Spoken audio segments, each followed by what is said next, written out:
Au cœur de la Méditerranée, Malte est un archipel où se côtoient la langue maltaise et anglaise. La langue française est présente dans l'histoire de ce pays et elle reste étudiée dans les écoles et les universités de l'île. Même si le nombre de francophones est peu important, un acteur culturel joue une place centrale pour la francophonie dans ce pays, c'est l'Alliance française. Allez, je vais vous faire découvrir l'Alliance française de Malte. Pour cela, j'ai rendez-vous avec Isabelle Collin, c'est la directrice. Elle m'attend. Eh bien oui, elle est là Isabelle. Salut Isabelle, j'arrive.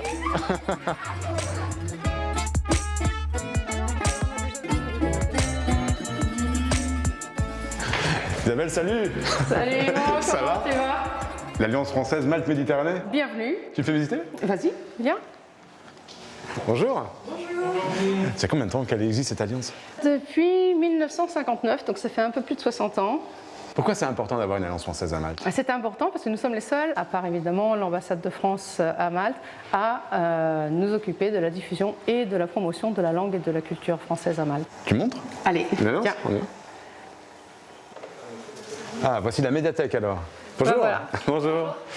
Alors j'imagine que c'est l'un des seuls endroits à Malte où on trouve autant de livres en français. C'est le seul endroit, oui. Ah, parce que, regarde, je veux dire, ça, tu n'as ça qu'à l'Alliance française. Voilà, les BD, les bouquins pour les jeunes, on a même des DVD. Qui est le public de l'Alliance française de Malte? Les jeunes, étudiants dans les écoles, mais aussi qui ne font pas français dans les écoles et qui viennent l'apprendre ici chez nous. Et puis après, tu as les adultes pour l'éducation, et puis toute la communauté française, pareil pour les livres. Hein. Donc c'est un point central C'est le point des focal. francophones ici Ouais. sur Malte. On essaye.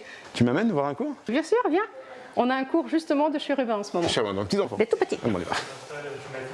Léo, il aime dessiner? Oui. Ah, Léo, il aime dessiner.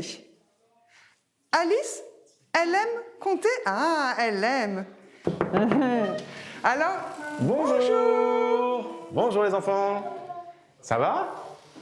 Oui. Je m'installe là. Bonjour Florence. bonjour. Ça va? Alors, vous êtes prêts? On chante? Dans le cartable, qu'est-ce qu'il y a? Je ne sais pas. Il y a 7 feutres, 2 crayons, 3 stylos et un énorme porte-clés. Bravo! Super, bravo! Oui, dynamique ton cours. Pourquoi c'est important pour ces élèves d'apprendre le français avec toi?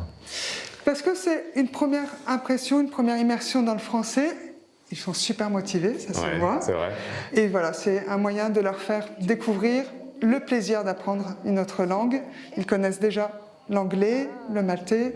C'est une troisième langue. Comment tu fais pour leur donner envie d'apprendre le français? On fait tout par le plaisir. On danse, on chante. Exactement, on danse, on chante. Ils vivent le français plus qu'ils apprennent le français. Et c'est hors du cadre de l'école, donc ils sont entre copains pour apprendre le français. Et tu aimes le français? Oh, super! Alors, une dernière chose à te demander, est-ce que je peux voir ton visage? Sans problème. C'est quand même plus sympa. Merci beaucoup Florence. Merci les enfants. Chaque semaine, des parents français ou binationaux réunissent leurs enfants pour qu'ils continuent à avoir un lien avec la langue française en dehors de l'école où ils sont scolarisés en anglais. Ces parents ont créé l'association France-Malta, présidée par Paul. Et aujourd'hui, des activités en français ont lieu à l'Alliance française.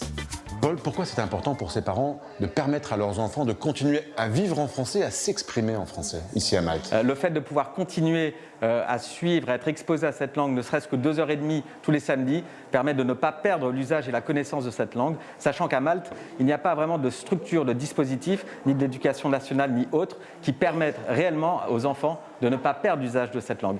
Votre association, ça permet aussi de créer une communauté francophone ici.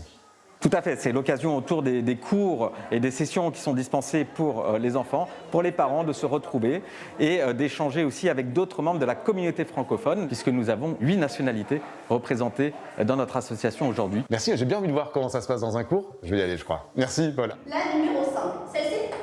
Oui. Alors je t'écoute. De quelle couleur est ton manteau? Comment tu t'appelles? Sacha. Sacha. Et tes parents, ils sont français? Ils sont français et ma maman elle est rousse et français, maman, papa pas beaucoup rousse. Tu aimes bien venir ici au cours? Ouais. Oui. Tu parles quelle langue? Français, russe, maltais, anglais. 4 langues. Wow, je suis impressionné. Et pourquoi tu aimes bien venir à ce cours de français? Parce que c'est le français. Il y a beaucoup de pays pour voyager. Oui. Et si on parle français, on peut avoir beaucoup d'amis. Et t'aimes bien être avec tes copains Ouais, ici? Et t'aimes bien parler français avec eux? ouais. Pourquoi? Parce qu'ils sont français et ils sont gentils avec moi. Et j'ai une dernière chose à te demander, Sacha. Est-ce que tu peux enlever ton masque et me faire un très beau sourire? D'accord. Ah, ça c'est un beau sourire. C'est quand même plus sympa, hein? Elle est vraiment très sympa, ton alliance. Eh bien, hein. Ouais. Pourquoi c'est important pour toi de t'engager comme ça pour la langue et la culture française ici? Si l'alliance n'existait pas, moi j'aurais du mal, en étant à Malte, de me dire, voilà, il n'y a pas d'alliance, donc il n'y a pas de médiathèque, il n'y a pas de... Il n'y aura plus le cinéma, enfin, je ne peux pas. Donc en fait, c'est ça qui me pousse à me lever le matin. Dans un pays où l'anglais et le maltais sont prédominants, c'est un défi de promouvoir la langue française.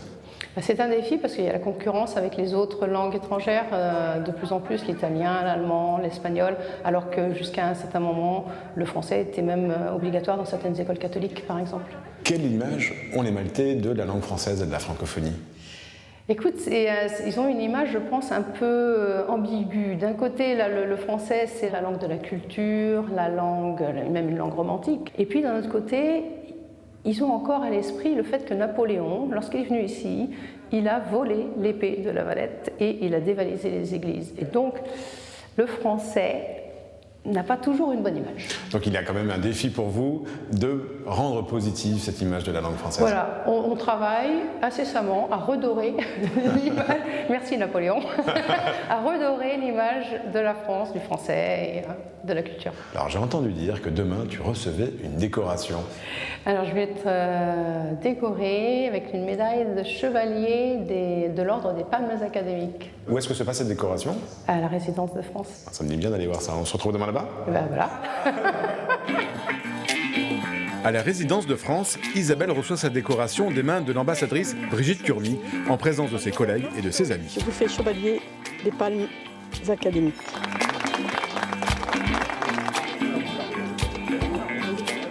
Elle est quand même très très belle ta médaille. T'as vu, hein? Elle est très belle. Alors si vous souhaitez en savoir plus sur l'Alliance française et toutes ses activités, c'est très simple. Rendez-vous sur notre site internet. On reste à Malte. La semaine prochaine, on va parler des entreprises francophones qui se développent sur l'archipel. D'ici là, très bonne semaine à tous sur la planète francophone. Salut. Salut. Ciao.